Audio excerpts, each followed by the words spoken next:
how to free motion quilting feathers in 5 different ways, styles, and shapes. If you're a beginner or an advanced quilter, you have to see these videos because we have hot tips for you. So the second feather, you will need a marker and a round tool. So you can see here in my shirt that I'm using a round tool. This is our ruler, but you can use a plate or whatever thing that you have that is round. The bigger the circle, so the smoother, the less curvy it is, this curve, it's better for beginners. So it's easier. It's the more it looks like a straight line, it is easier to do what we're doing right now. Okay, so from the corner of your quilt, you will imagine this line that I'm dotting here for you. And then you will start your first curve with the fluffy belly of your cat facing the center of the quilt, right? Right, so I will trace this line completely for you so you can see very clearly what I'm doing. And then we are doing the same thing in the other side. So I am connecting these 2 lines, and now I'm doing the fluffy side of the curve to the outside of this quilt. Right, so with this ruler, it's easy because it shows us where to align. And this ruler is not for this, but it serves this purpose. And if your quilt is symmetrical, when you get to the middle, so let's say this is the middle of our border, and we have the other side going on my left here. So in this side, I will end with something facing down too. So I just have to connect those 2 with one other, continuing what we are doing. And that's it. And here, oh, I'm sorry. You need to do it. But even if you don't have more border here, you still need that line. Okay. So, and you can also trace the binding area. Oh, yeah. If you want to. If I was going to quilt it, I would for sure do that because Natasha has to quilt to the very end. Don't do like that. That is use a ruler. This is so not straight and so uneven. This is like hurting my eyes. So don't do like that. If you're going to do it properly. Do it with a ruler. So stop doing it. But I'm having so much fun annoying you. Dear, this is absurd. Okay, so I'm doing this with a ruler now. It's much better. Okay, so on the other side, we'll do the same thing. So when I'm using this ruler, I am really happy that we designed this because it's super, super easy to do this kind of. It serves multiple purposes. Yeah. This echo ruler. And we can align the other face that is straight with our border. Yeah. So we don't even have to mark any other reference line. And here you will connect these 2 curves with another curve. This other curve has to be way smaller. Yeah. So if this is like a meal plate, I would say it should be bigger, but the bigger circle that you have, this is a 4-inch circle. So this is a saucer. That's the the proportions here. And now we are just doing this simple curve, and now you have a perfect, really perfect spine for your feather. And now we are quilting that in a way that it's not bulking thread in this section, because this marking part allows us for do that. So this is one way that we can do that. We'll have another ways to do that. Have you ever seen a spine for a feather made like this? Let us know in the comments. I would love for you to share your thoughts and your impressions of this method. I think this is the easiest way that I've ever saw, and I love it. Of course, we created it, but you know, I love it. Okay, so for the second step, for the second actually free motion quilting feathers way, we're going to use the traced spine, and I'm going to make what we're going to make here, and then we go to the corner. Okay, so let's just start by understanding the, let's say, the body of the feather. So I'm just gonna make a fancy feather. It looks fancy, Yeah, but it's easier to do. Yeah. So do you want to explain the plume here first? The feather? Yeah, that should be useful. Okay.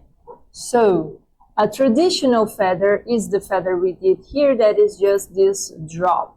And traditionally, what you would do to create a feather would be do one, and then you could backtrack here, and then do the other, and then backtrack, but don't miss that, and do the third, and so on. That's why we hate backtracking, because that's a real trouble. Yeah. Another way of doing it with backtracking is to make your first feather, and then the second one is going to start backwards. So with the upper side. Yeah, so like this. But then you're going to backtrack here, and then you would go there, and then backwards, and then that's it. So in this case, we have backtracking here. It's just a little. Here. It's not difficult in this case. And in this case, we have it here. And this is more difficult, but you know, it's backtracking, and we are avoiding that here. Yeah, for now at least. Yeah, and then what we're going to do now is a feather without backtracking. That is, we're going to make one almost, you know, half of a hook, and then go back with an echo. Don't do that with your hand. And then again, and then again. So it will look like in the when you look at this second, you can see the shape of a drop, but you didn't quilted it. Yeah. And it will look like that you did this echoing thing in a much more complicated way. It looks super fancy. It looks like a folded feather. Yeah. And it actually makes it easier. So we love this kind of feathers. Yeah. So we're going to make this. See, I already touched the end, the binding area. So I need to make the first one smaller. Or the good thing about these feathers that you can just return with the inside. Yeah. And then I'll go back there, and then again and again. And notice that Natasha started in the narrow part of the border, which is super clever. And so I'm just doing that.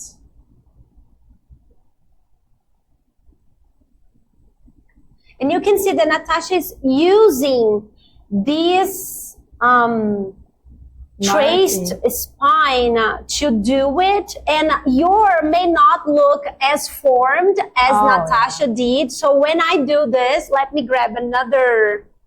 Just erase this. Another. Just erase. Okay, so when I do that, it changes from people to people. But not only that. From board to stitching. Yeah, that's what I was going to say. Because when I do that, and I go back and that, and they are touching here, and they are kind of forming the spine, that's because the tip of the pen is thicker than the actual thread. Yeah, but when way I'm more on thicker. Thread, that won't happen. So do your giant feathers. When I do, because my quilting, you can see that my feathers look very different from Natasha's, because everyone, yeah, everyone has a different movement and a different comfort zone. So it's the same feather, but you can see that because my movement's so big and because I'm a different quilter than Natasha, my feathers look very different when compared to Natasha. So I never get close. This first impression of this spine is very terrifying for me for the first time because I cannot see a perfect path, just like Natasha. When Natasha do that on the machine, it's not so further. So it's not missing so much of the spine, and But it's still, super beautiful. Yeah, but still it's going to miss some places, and that's why we did the marking before. And now, when we finish that, we're going to return, completing this spine, and we're not building thread up because there were points missing. So we actually completing the information that was missing. And then we're going to make the other side. I'm trying to make that as big as a lens. Do you want me to do that? I don't know. Let me see how it goes. Oh no, it's okay. Way too big? It's big enough. Big enough. Okay. Yeah. So this is what we're going to do. One side, return, completing your spine, and then the other side. Yeah, and then we are moving to the corner, which could not be easier. La la la la, choo choo choo choo. Yeah. Okay, so we're in the corner. Let me just. All right. Okay, so here we are. And we would have done some feathers here. Well, we started this side, but actually we could start this side. In the internal side, it doesn't matter. It doesn't matter. But I'm going to start with this one because I already did it. And I'm trying to make it like a lean wood. Super big feathers. Yeah.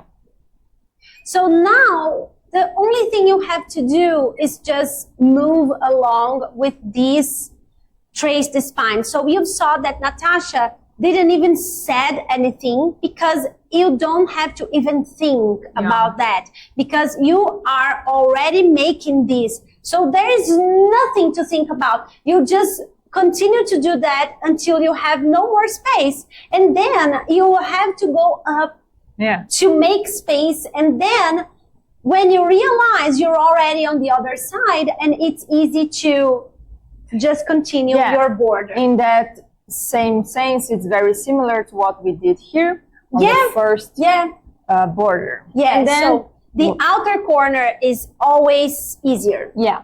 Once I reach the end, I'm going to return, completing my spine. This quilting should be a bit lower so we can make it very nice and curvy. And now there are multiple ways to do the inside corner, but let's do one here for you. Which one do you want to do, by the way? Anyone? Okay, anyone. So any of them is good. It's amazing. It will look good. Okay, so I'm going to make one more. And now I am in the corner itself. So you're past this alignment. Yeah. And now what I'm going to do is like a curl, twist, turn the feather on itself.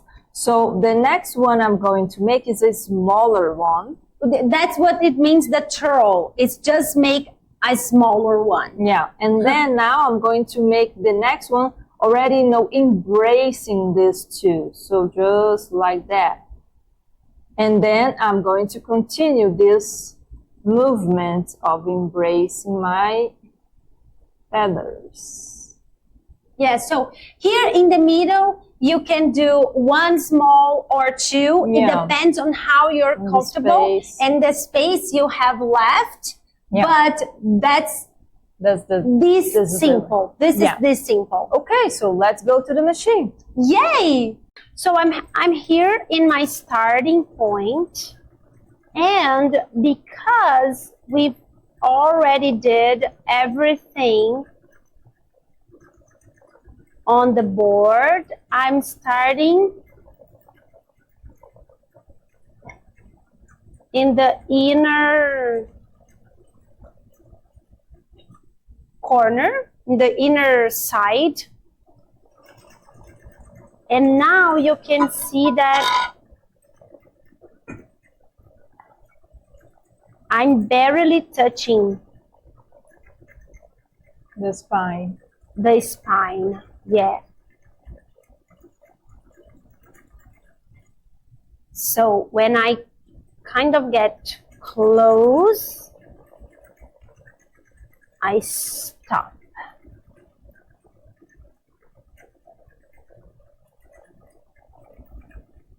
And as I said, these types of feathers can look very different from person to person.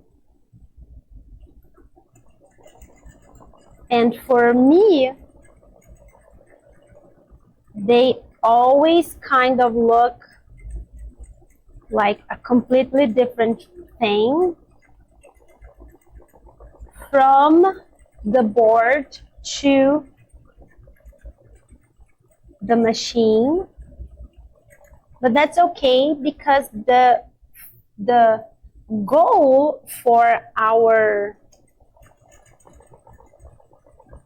practice on the board is to get scale and the movements that we have to do, not exactly the perfect aesthetic.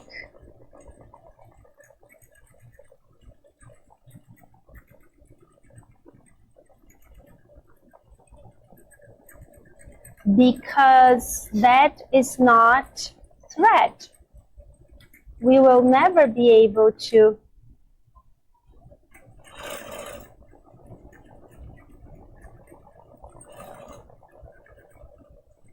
actually have like a crystal ball or something.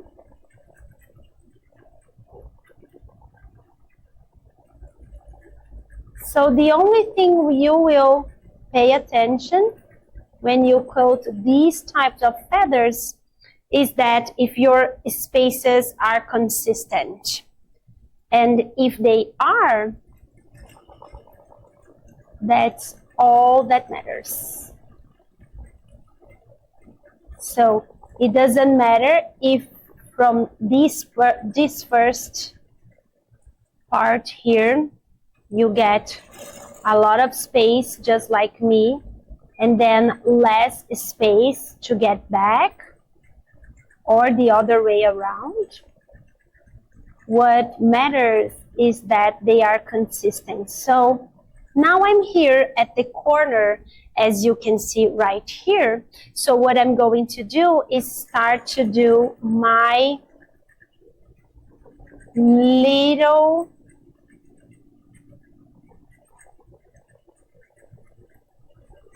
feathers. Smaller, I would say. Yeah, shorter. Yeah, because little, it's a bit too much. Yeah. And because I'm quilting it in my natural motion, I did kind of 3 back in the corner.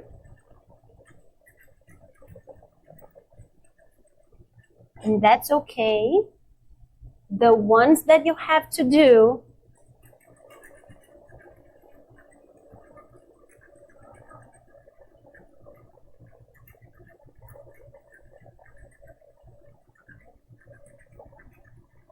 to be comfortable, that's the number that is correct for you.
Pronto. So now I am up here and I will not concern about this part here. I will just leave it and then I will start to quilt my spine all the way back. And I have to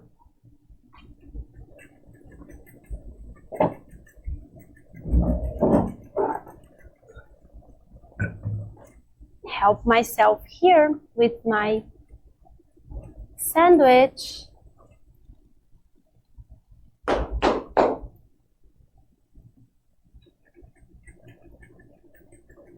So you just take your time to make this spine ready. And I will do something on the other part of this spine that is for quilters that like playing with different tools. So because I did this with a ruler and I did this using the spacer, so now I can do this. Now I can do this here with the ruler, which is awesome because backtracking can be hard for some quilters, but if we have a ruler to do this, so usually we do not trace something with a ruler and then quilt over it, because the point of a ruler most of times is to not have to mark it before. To mark anything. But in this case, we did not mark so we could do the ruler. We marked so we could use it as a guide when we were free motion the feathers. And now I'm using the ruler because they are all made on the ruler shape. So we did not mark with the ruler to use the ruler. It's the other way. We are using the ruler because we use it to mark. So now I'm just starting on this other way. And when you do this kind of feather, you can go as fancy as you want in this first feather. If you are doing this on a feather that starts in a cut, like me here. But if you're doing on a continuous border, then you just do pretending like you're in the middle of your design, because that's what's going to happen once you do the whole round around your quilt. So I'm just making my feathers.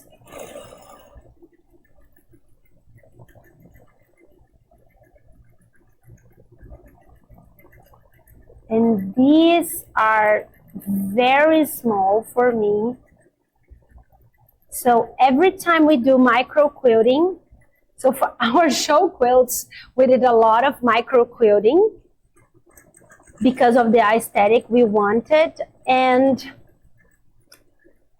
we have won a lot of awards, but I feel that I should win a special award for extra difficulty to do micro quilting because my natural movements are really so big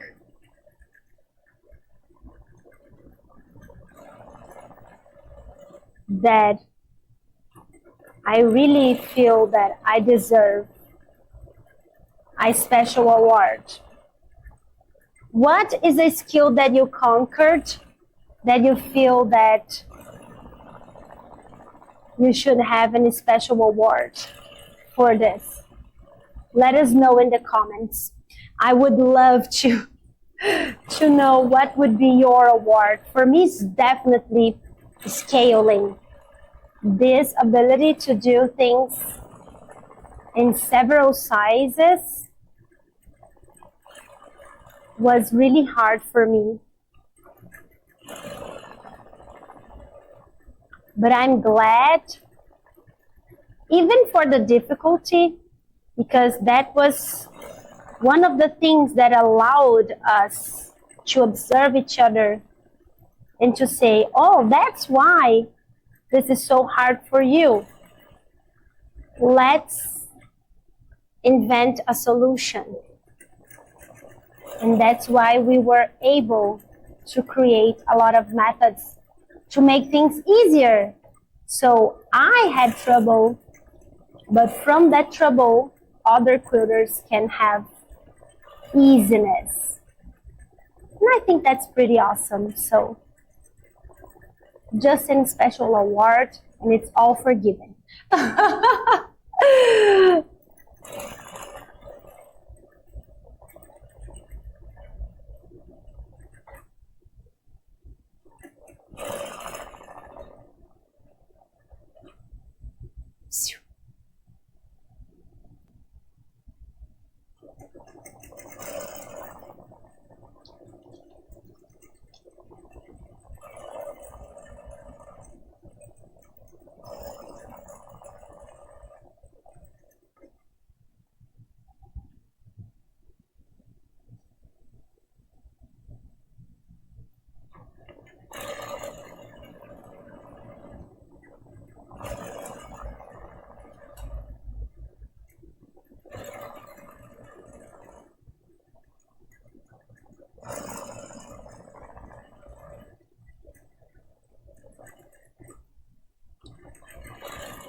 Eu vou voltar a falar aqui no final.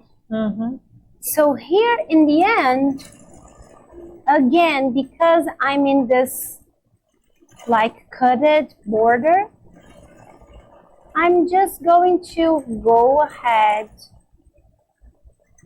here and do 1 and 2 and finish this feather like this.